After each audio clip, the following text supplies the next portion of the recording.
Woman carried injured bear for hours to the veterinary and something serious happened. Have you ever faced a moment that demanded every ounce of courage, every shred of determination, and every bit of humanity you could muster? Ellie Carter, a single mother living on the edge of a quiet Montana forest, found herself in just such a moment one crisp October morning.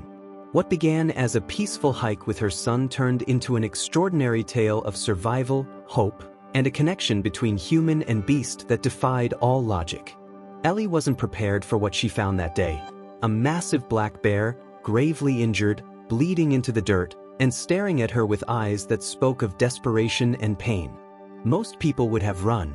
Ellie didn't.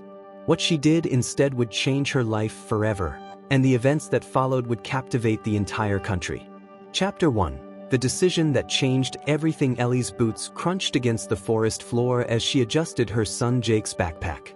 "Keep up, buddy," she said, smiling as he raced ahead to chase a squirrel.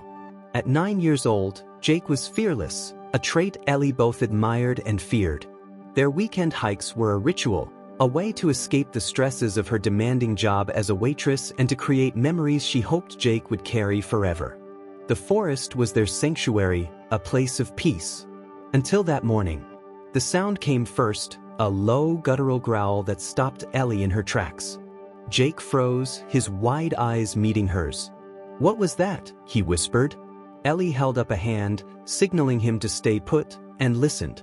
The growl came again, followed by a faint, wheezing breath. She hesitated.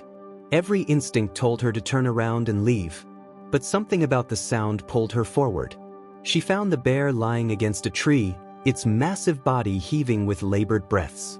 Blood matted its fur, and a deep gash along its side glistened in the dappled sunlight. Ellie's heart pounded. She had seen bears before, but never this close and never like this. Her first thought was to grab Jake and run, but then the bear's eyes met hers. They weren't the wild, fierce eyes she expected. They were tired, pleading, and almost human. "Mom, is it dying?" Jake's voice broke the silence. He had crept closer, his face pale but curious. Ellie crouched beside him. "It's hurt, Jake. Badly." She scanned the bear and noticed the collar around its neck, a sign it was part of a wildlife research program. Her father, a forest ranger who had passed away when Ellie was a teenager, had always told her about the importance of those collars. The animals they tracked were studied, protected, even cared for when injured. "We can't just leave it," she said, more to herself than to Jake. "Mom, it's a bear," Jake replied, his voice rising with fear. "It's dangerous." Ellie hesitated. He was right. But as she looked at the creature, she couldn't ignore the instinct to help. Her father's words echoed in her mind, "Every life matters, Ellie. Even the ones you're scared of." She knelt beside the bear, her hands shaking as she rummaged through her backpack. She found a spare jacket and tore it into strips, fashioning makeshift bandages. Jake watched in silence, torn between admiration and terror. Ellie moved slowly, her breath hitching every time the bear flinched or growled. She wrapped the strips around its wound, her fingers slick with blood. Once the bleeding was somewhat under control, Ellie faced another dilemma. She couldn't leave the bear there, not with predators nearby. But how could she move an animal that probably weighed more than she did? She scoured the area and found sturdy branches, which she lashed together to form a crude sled. Using another jacket as a harness, she tied it around her waist. "Jake, I need your help," she said, her voice firm but kind. "We're going to pull it back to the trailhead." Jake stared at her, his mouth agape. "Are you serious?" "Yes," she said, meeting his gaze. "We have to try." It took every ounce of strength they had to drag the bear onto the sled. The creature groaned but didn't fight them, as if it understood their intentions. The trail back to the car was a grueling uphill climb, and Ellie's muscles screamed in protest with every step. Jake pushed from behind, his small hands digging into the sled. They moved inches at a time, their progress painfully slow. As they worked, Ellie's mind raced. What if the bear didn't survive? What if they were attacked by another animal? Or worse, what if the bear turned on them once it regained its strength? But beneath her fear was a deeper resolve. She couldn't explain it, but she felt a connection to this creature. It was as though saving it wasn't just about the bear. It was about proving to herself that she could still be the person her father had always believed she was. Hours passed. Ellie's legs trembled, her back ached, and her hands were raw. The car was still out of sight, and the bear's breathing grew shallower with each passing minute. Jake's face was red with exertion, but he didn't complain. He looked at his mother with a mixture of awe and determination. Finally, as the sun dipped below the trees, they reached the edge of the trailhead. Ellie collapsed to her knees, panting as the bear let out a low, rumbling sound. She wasn't sure if it was a growl or a sigh of relief. What happened next would defy all expectations. Ellie's heart hammered in her chest as she crouched beside the bear, her body trembling from exhaustion. Jake sat nearby, leaning against a tree, his face streaked with dirt and sweat. The air around them was eerily quiet, except for the shallow, labored breathing of the bear. Ellie knew they didn't have much time. If the animal didn't get professional help soon, all their efforts would be for nothing. Her SUV was parked just a few hundred yards away, but the thought of loading the massive creature into her car seemed impossible. The bear was too heavy, too unpredictable. Still, Ellie wasn't ready to give up. She grabbed her phone and dialed the local wildlife rehabilitation center. The line rang twice before a gruff voice answered. "Montana Wildlife Rehabilitation, this is Dr. Randall." "Dr. Randall, my name is Ellie Carter," she said, trying to steady her voice.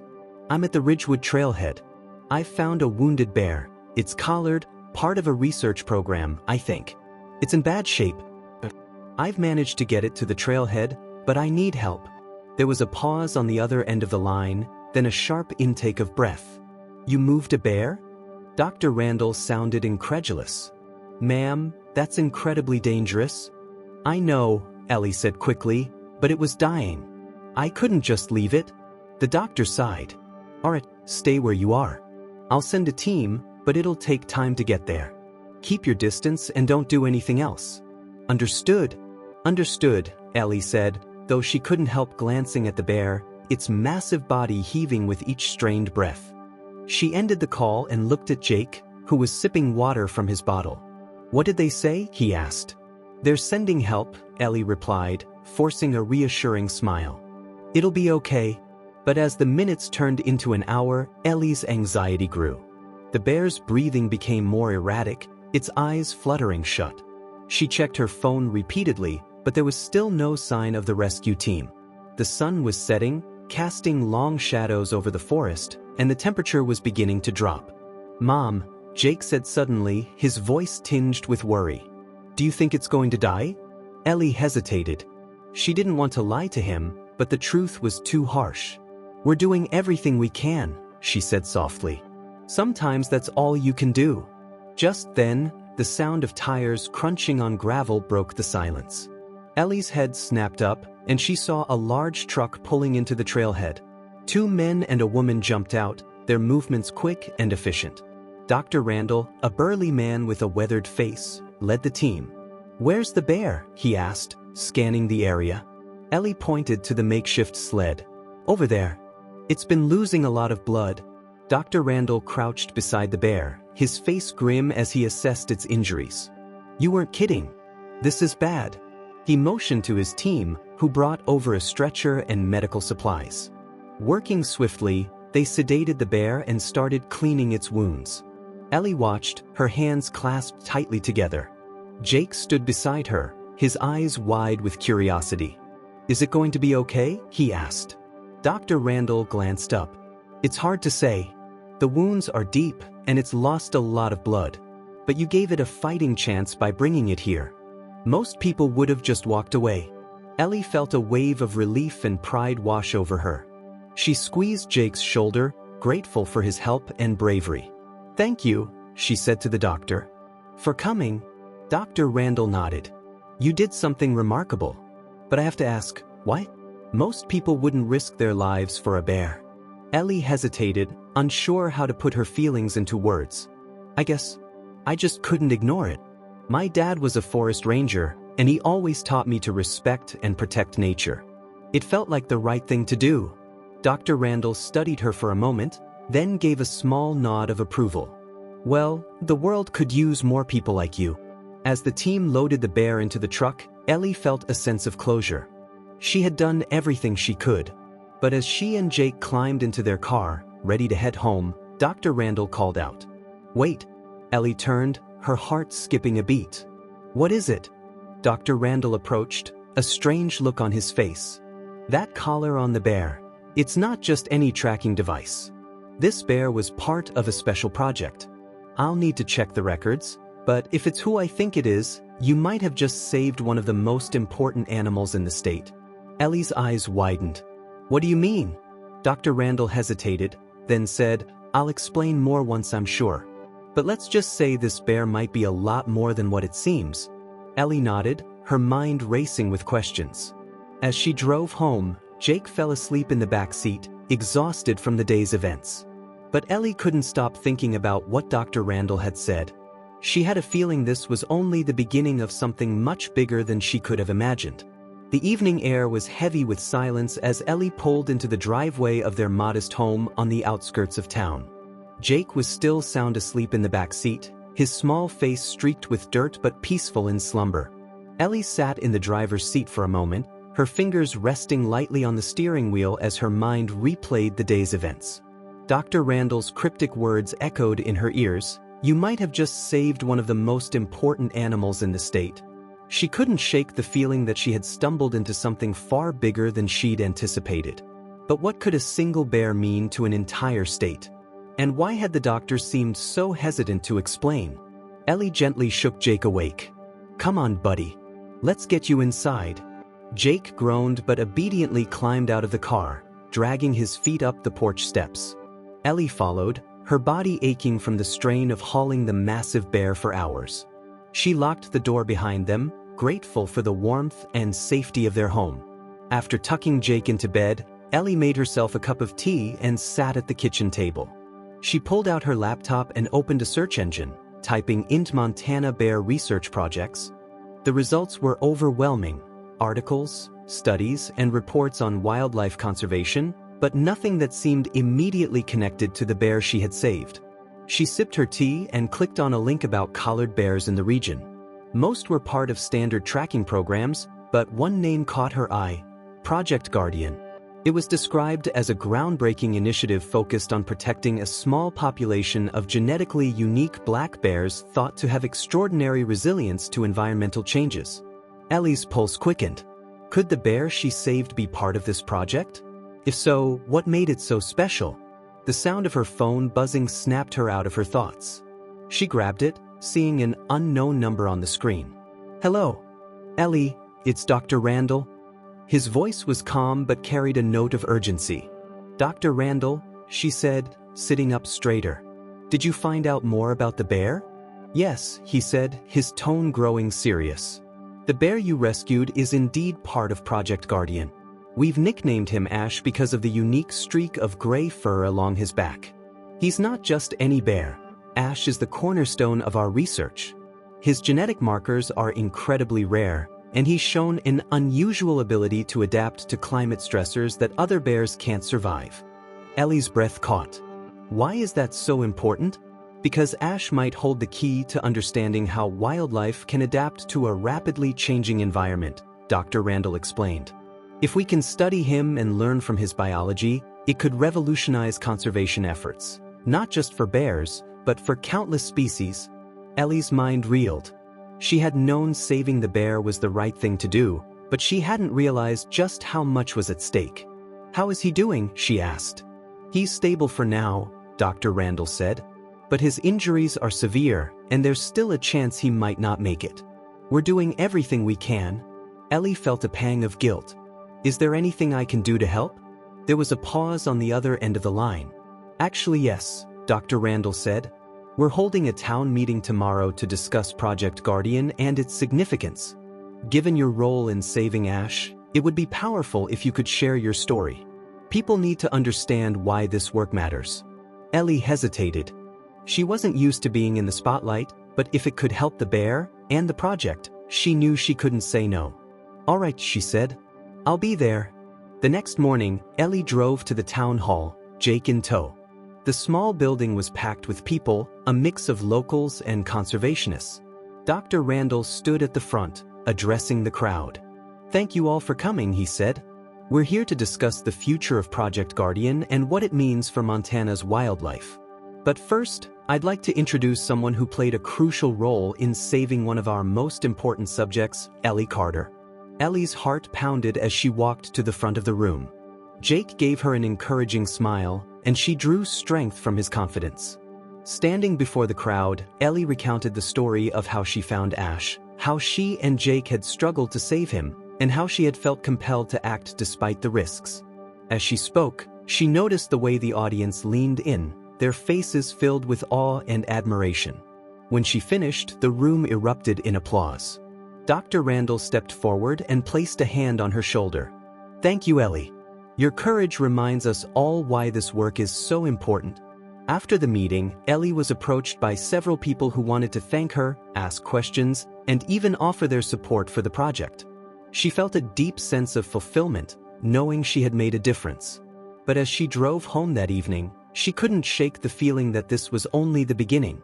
Saving Ash had been a turning point, but what came next would test her resolve in ways she couldn't yet imagine. As she tucked Jake into bed that night, he looked up at her with wide eyes. "Mom, do you think Ash will be okay?" Ellie smiled, brushing a strand of hair from his face. "I think so, buddy. And if he is, it'll be because people like us didn't give up on him." Little did Ellie know, the fight for Ash's survival and the future of Project Guardian was far from over. The sun rose over Montana's rugged peaks, painting the sky with streaks of pink and gold. Ellie woke with a sense of unease that settled deep in her chest.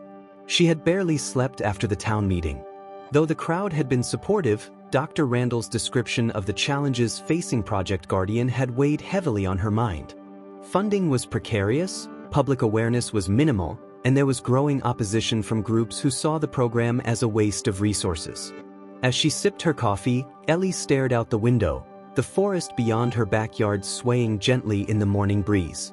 She thought about Ash, how close he had been to death, how much he still had to fight to survive. She knew that she couldn't just walk away now. She had to do more, not only for Ash but for the cause he represented. Her thoughts were interrupted by the sound of her phone buzzing. It was Dr. Randall. "Good morning, Ellie," he said, his voice tinged with urgency. "Morning, Dr. Randall. Is everything all right?" He hesitated. "Not exactly. Ash's condition is deteriorating. The wounds are healing, but he's not eating, and his energy levels are dangerously low. He's a fighter, but we're running out of options." Ellie's grip on the phone tightened. "What can I do?" "Well, there is something," he said cautiously. "Ash seems to have bonded with you in a way. The fact that he didn't react aggressively when you approached him is remarkable. We're wondering if having you around might help. Animals in distress sometimes respond better to familiar voices and scents." Ellie's stomach flipped. The idea of being so close to a wild animal again made her nervous, but she couldn't ignore the possibility that she might help save him. "I'll do it," she said without hesitation. Later that day, Ellie and Jake arrived at the Wildlife Rehabilitation Center. The facility was a cluster of modest buildings surrounded by tall fences. Dr. Randall greeted them at the entrance, his expression grim but hopeful. "I'm glad you came," he said. "Follow me." He led them to a large, enclosed area where Ash was resting under the shade of a tree. The bear looked smaller than Ellie remembered, his massive frame diminished by weight loss and weakness.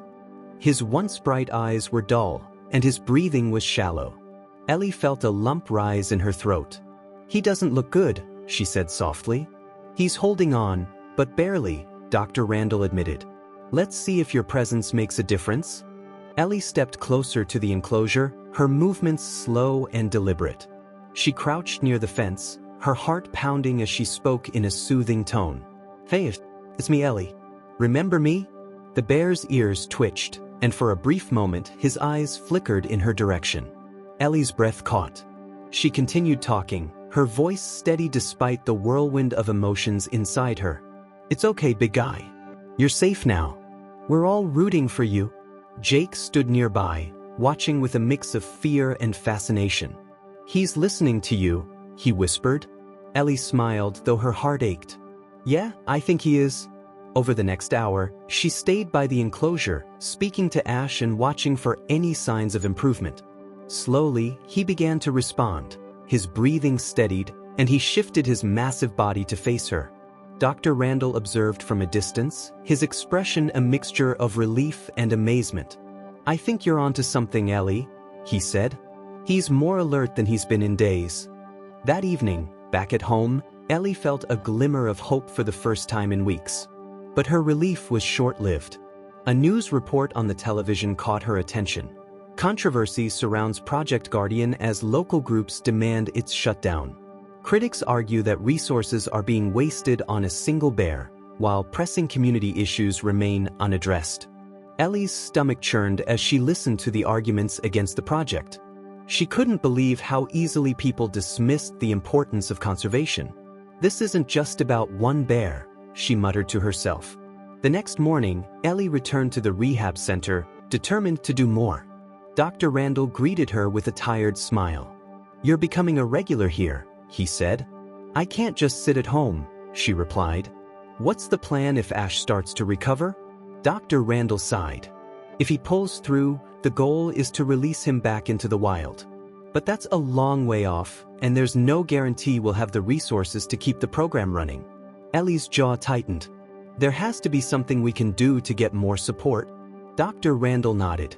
Public awareness is key. If people understood what's at stake, they might see the value in what we're doing. Ellie's mind raced. She thought about the town meeting, the way people had responded to her story. Maybe there was a way to reach a wider audience. I'll tell my story, she said firmly. Not just to the town, but to anyone who will listen. If people knew what Ash represents, they'd care. Dr. Randall looked at her with a newfound respect. That could make all the difference. Over the next week, Ellie threw herself into action. She gave interviews, wrote articles, and even recorded a video recounting her journey with Ash. Her words were raw, honest, and filled with passion. Slowly, her efforts began to pay off. Donations trickled in, and more people attended the center's events. But as support grew, so did the opposition. Protesters picketed outside the rehab center, accusing the program of prioritizing animals over people. Ellie found herself at the center of a heated debate, her every move scrutinized. Through it all, she stayed focused on Ash. Every day, she visited him, her voice a constant presence as he fought to heal. And as the days turned into weeks, the bond between them deepened, defying logic and expectation. But Ellie knew the battle was far from over. The real test was yet to come. The first rays of dawn spilled over the mountains as Ellie pulled her truck into the parking lot of the rehabilitation center. She had barely slept, her mind restless with the weight of the growing controversy surrounding Project Guardian. Despite the pressure, she knew she had to stay focused. For Ash, for the project, and for the hope that their work could inspire real change. Jake was at school, and Ellie was grateful for the quiet as she walked toward the enclosure. She had made it her daily routine to spend hours with Ash, talking to him, watching him slowly regain his strength. The once lifeless bear had begun eating again, albeit cautiously, and his eyes now held a flicker of the resilience that had once defined him. Dr. Randall met her at the gate, his expression a mix of hope and exhaustion. Good news, he said, holding up a clipboard. Ash's blood work came back this morning. His levels are improving, and there's no sign of infection. He's not out of the woods yet, but we're cautiously optimistic. Ellie felt a wave of relief wash over her. That's amazing, she said, her voice tinged with emotion. Dr. Randall nodded. It's a testament to the care he's been getting, and to your presence. I've never seen anything like this before. It's as if he knows you saved him. Ellie smiled faintly, but her thoughts were already racing ahead. If he continues to improve, what's the timeline for releasing him back into the wild? That depends, Dr. Randall said, his expression darkening slightly. Ash needs more time to build his strength, but the bigger issue is the funding. We're barely keeping the center operational as it is. If the protests keep escalating, he trailed off, shaking his head. Ellie's stomach tightened. The protests had become increasingly aggressive over the past week, with demonstrators demanding that the funds allocated to Project Guardian be redirected to local infrastructure projects. Ellie understood the frustrations of the community, but she also knew that shutting down the project would mean losing everything they had worked for, and possibly losing Ash. "I'm not giving up," Ellie said firmly. "We've come too far to let this fail now." That afternoon, Ellie sat down with her laptop, determined to take her advocacy to the next level. She had already shared her story with local news outlets, but she knew she needed a broader platform to make a real impact. After some research, she decided to start a crowdfunding campaign. She spent hours crafting the campaign page, pouring her heart into every word. She included photos of Ash, before and after his rescue, and detailed the scientific significance of Project Guardian. At the end of the page, she added a heartfelt plea: "This isn't just about one bear. It's about protecting the future of our planet. Ash represents resilience, hope, and the possibility of a better tomorrow. With your help, we can ensure that his story doesn't end here." Ellie hits publish and shared the campaign on every social media platform she could think of. She reached out to friends, family, and even former colleagues, asking them to spread the word. Within hours, donations began to trickle in. The comments section filled with messages of support. "Thank you for fighting for Ash and all the animals he represents. Every species deserves a chance. Keep going. My kids and I are rooting for you."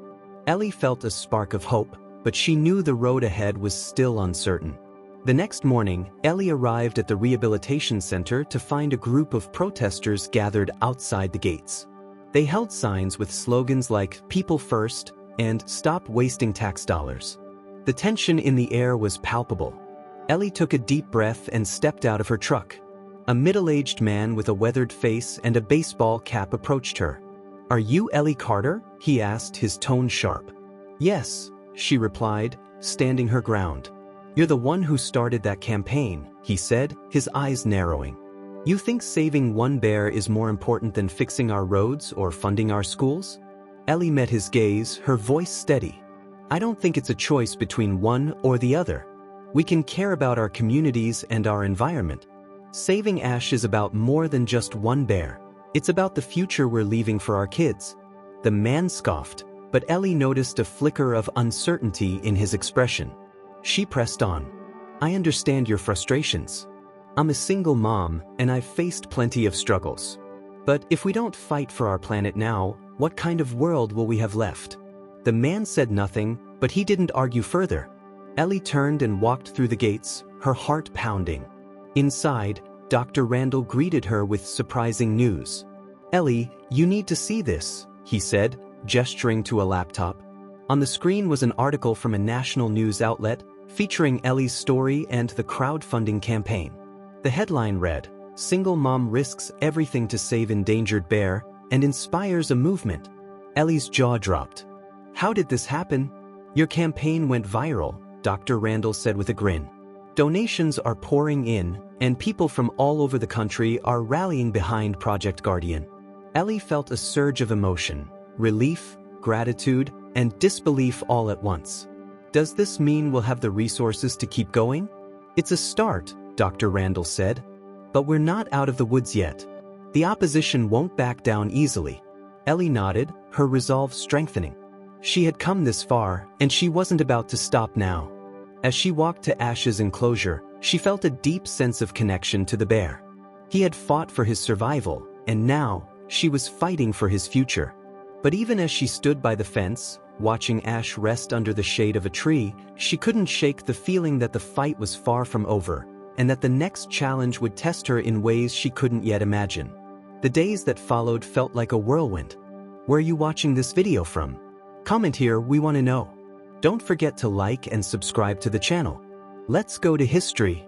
The crowdfunding campaign had gained national attention, with donors from across the country contributing not just money but messages of support. The rehabilitation center had received a much-needed influx of funds, enough to cover Ash's medical needs and keep the program running for the foreseeable future. For the first time in weeks, Ellie allowed herself to feel a glimmer of hope. But with hope came an undercurrent of tension. The opposition to Project Guardian wasn't going away, and the protesters outside the center's gates grew louder with each passing day.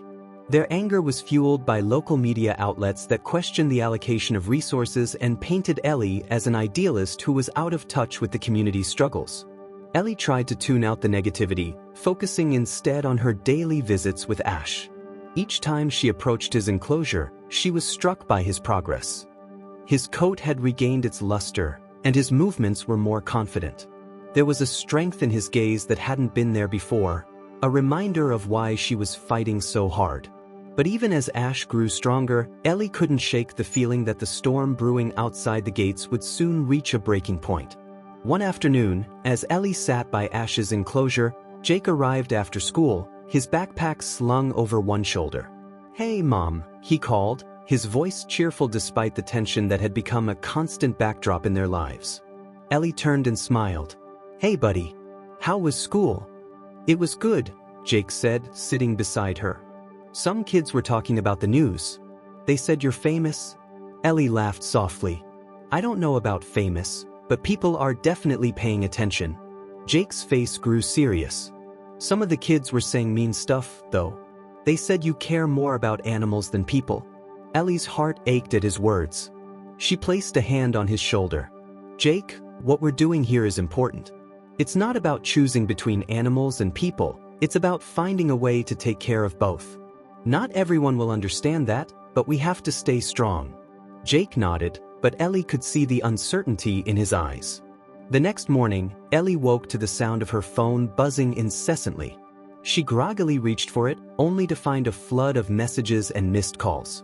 One text from Dr. Randall stood out. "Ellie, turn on the news." "No." Ellie scrambled out of bed and turned on the television. The screen filled with footage of the rehabilitation center, surrounded by protesters. The reporter's voice was grave. "Tensions have reached a boiling point at the Wildlife Rehabilitation Center in Montana, where protests against Project Guardian have escalated. Last night, several protesters broke into the facility, causing damage to equipment and endangering the animals housed there. Authorities are investigating, but the incident has left staff and volunteers shaken." Ellie's stomach dropped as the camera cut to Dr. Randall, who looked visibly shaken. "Our priority is the safety of the animals," he said. "This act of vandalism is not only a setback for our work but a threat to the lives we're trying to protect." Ellie felt a surge of anger and fear. She quickly got dressed and drove to the center, her mind racing. When she arrived, the scene was chaotic. Staff and volunteers were assessing the damage, and police officers were speaking with Dr. Randall. Ellie spotted him near the main building and rushed over. "Dr. Randall, what happened?" she asked, breathless. He sighed heavily. "A group of protesters broke in late last night. They damaged some of the medical equipment and tore down parts of the fencing around the enclosures. Luckily, none of the animals escaped, but it could have been much worse." Ellie's heart pounded. "What about Ash? Is he okay?" Dr. Randall nodded. "He's fine. We've moved him to a more secure area for now." Ellie felt a wave of relief, but it was short-lived. "What are we going to do? This can't keep happening." Dr. Randall's expression was grim. "We're reinforcing security and working with the police, but this incident has put us in a vulnerable position. If the opposition gains more traction, it could jeopardize the entire program." That evening, Ellie sat at her kitchen table, staring at her laptop. She felt the weight of the situation pressing down on her, but she refused to let it crush her.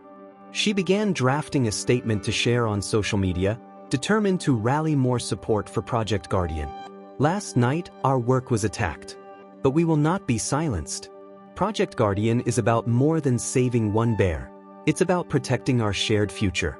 To those who support us, we need you now more than ever. Together, we can show the world that compassion and resilience are stronger than hate." She hesitated for a moment before hitting post. Within minutes, the response was overwhelming. Messages of encouragement poured in, along with renewed donations to the crowdfunding campaign. Ellie felt a spark of hope, but she knew the fight was far from over.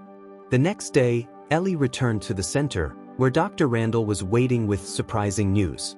"We've received an offer from a major wildlife organization," he said. "They want to partner with us to expand Project Guardian and increase public awareness. It could be the breakthrough we need. Ellie's eyes widened. That's incredible. What's the catch? They want you to be the face of the campaign, Dr. Randall said. Your story has resonated with people, and they believe you can inspire even more support. Ellie felt a mix of excitement and apprehension. The idea of being thrust further into the spotlight was daunting, but she knew it was an opportunity she couldn't pass up. I'll do it, she said firmly. Dr. Randall smiled. Good. Let's show the world what Project Guardian is all about.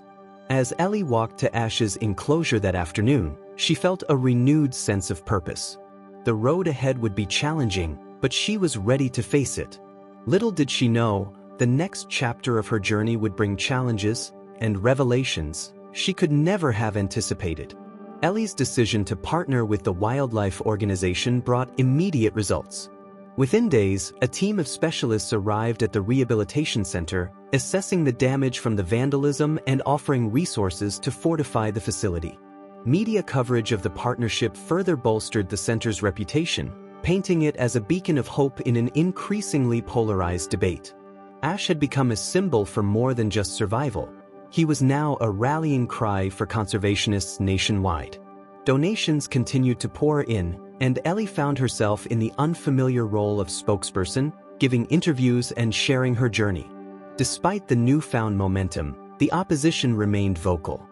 Protesters continued to gather outside the gates, their chants a constant reminder of the tension simmering beneath the surface. Among them, Ellie began to notice a familiar face, the middle-aged man who had confronted her weeks earlier. One day, after a particularly heated protest, the man approached Ellie as she left the center. "Ellie," he said, his voice softer than before. "Can we talk?" Ellie hesitated but nodded. "My name's Tom," he said, extending a hand. "I've been part of the protests, but I've been thinking a lot about what you said, that this isn't about choosing one cause over another." Ellie studied him, unsure of his intentions. "What changed your mind?" Tom sighed. "I grew up here, and I've seen this community struggle. But I've also seen the mountains lose their wildlife, the rivers grow quieter. My grandkids deserve to see the world the way I did." Ellie felt a spark of hope. "Then help us. Join the conversation. Let's find solutions that work for everyone." Tom nodded. "I'll try. But it won't be easy to convince the others." "It never is," Ellie said, a small smile forming. "But it's worth it." As Tom walked away, Ellie realized that change, however small, was possible. But even as she felt progress being made, a nagging sense of unease lingered. Something was building, something bigger than protests and debates. She could feel it in her bones, like the calm before a storm. The morning air was heavy with an unsettling stillness as Ellie arrived at the rehabilitation center. For the first time in weeks, the protesters were gone. At first, she felt relief, but as she walked through the gates, a deep sense of foreboding crept in. Inside, Dr. Randall was waiting for her, his expression unusually grim. "Ellie, we need to talk," he said, motioning for her to join him in the office. "What's going on?" she asked, closing the door behind her. Dr. Randall slid a folder across the desk. "I received this anonymously this morning." Ellie opened it to find a series of photographs and documents detailing the center's operations, security layouts, schedules, even personal information about the staff. Her heart raced as she flipped through the pages. "Where did this come from?" she asked, her voice trembling. "I don't know," Dr. Randall admitted. "But it's clear someone's been watching us." Ellie's mind raced. The vandalism, the protests, the growing tension, it all felt connected. "Do you think this is a threat?" Dr. Randall nodded. "It's hard to say for sure, but we can't take any chances. I've contacted the authorities, and there are increasing patrols around the center." Ellie sat back, her thoughts swirling. Who would go to such lengths to undermine their work? What? That evening, Ellie couldn't shake the feeling of being watched. As she tucked Jake into bed, she tried to put on a brave face, but he saw through her. "Mom, is something wrong?" he asked, his small hand gripping hers. Ellie forced a smile. "Everything's fine, sweetheart. Just a lot going on at work." Jake nodded but didn't seem convinced. "Ash is going to be okay, right?" Ellie's heart ached at his innocence. "Yes," she said firmly. We're going to make sure of it. As Jake drifted off to sleep, Ellie sat by the window, staring out at the quiet street. She knew they were on the brink of something big, but the path ahead felt darker than ever. And somewhere, in the shadows, someone was watching. Ellie awoke to the sharp blare of her phone ringing. Disoriented, she fumbled to answer, her heart pounding before she even saw the caller ID. It was Dr. Randall. "Ellie, get here now," he yelled over the phone, his voice panicked. "The center's on fire." Her breath caught as she bolted upright. "What? Is everyone okay? What about the animals? We're trying to get them out." "Just hurry." Ellie threw on a jacket and ran to Jake's room. "Jake, wake up. We need to go," she said, shaking him gently. Half asleep, Jake scrambled out of bed. "What's going on?" "There's an emergency at the center. I need to be there." "You're coming with me." Minutes later, they sped down the dark, empty road, the smell of smoke becoming more distinct as they approached the facility. When they arrived, flames were licking at the edges of the main building, casting a sinister orange glow across the property. Firefighters worked frantically to contain the blaze, while staff and volunteers scrambled to move animals to safety. Ellie grabbed Jake's hand and ran toward Dr. Randall, who was directing the efforts. "What happened?" she demanded. "Someone said it intentionally," he said, his face streaked with soot. "They targeted the storage building first, probably to destroy our supplies, but it spread faster than anyone could have expected." Ellie's heart dropped. "And Ash?" Dr. Randall gestured toward the far side of the property. "He's still secure, but we need to get him out, just in case." Ellie handed Jake off to a volunteer and raced toward Ash's enclosure. The heat was suffocating, the air thick with smoke. When she reached the enclosure, Ash was pacing nervously, his massive frame moving with agitation as the distant roar of flames grew louder. "It's okay, boy," Ellie murmured, unlocking the gate with trembling hands. "We're getting out of here." Ash hesitated, his dark eyes locking with hers. For a moment, Ellie thought he wouldn't budge. But then, as if sensing her urgency, he stepped forward, allowing her to lead him toward safety. Hours later, as the fire was finally extinguished, Ellie stood with Dr. Randall, surveying the damage. The storage building was completely gone, along with much of their equipment. "This was no accident," Dr. Randall said quietly. "Someone wanted to send a message." Ellie clenched her fists. "Then we'll send one back. We're not giving up." But deep down, she knew this was just the beginning. The next morning, the sun rose over a landscape of devastation. The fire had left the rehabilitation center scarred, its blackened buildings and charred fencing a stark reminder of the attack. Ellie stood in the middle of the property, exhaustion weighing on her shoulders. Around her, staff and volunteers moved like ghosts, their faces pale but determined. Despite everything, no lives, human or animal, had been lost. Ash was safe, along with the other animals, but the destruction was overwhelming. Ellie's heart ached as she thought about all they had worked for, now reduced to rubble. A police officer approached her, his expression serious. "Ms. Dawson, we've confirmed the fire was arson. We're investigating leads, but whoever did this knew the layout of your facility." Ellie nodded, though the words felt distant. "Thank you. Please let me know if you find anything." As the officer walked away, Dr. Randall joined her. "The news outlets are here," he said. "They want a statement." Ellie took a deep breath, steeling herself. "Let's do it." Standing in front of the cameras, Ellie spoke with a mix of anger and resolve. "What happened here last night was an act of hatred, but it won't break us. This isn't just about one bear or one center.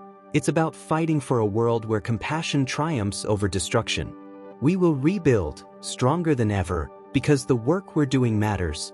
Her voice trembled slightly, but her words carried weight. By the time she stepped away, she felt the power of her conviction returning.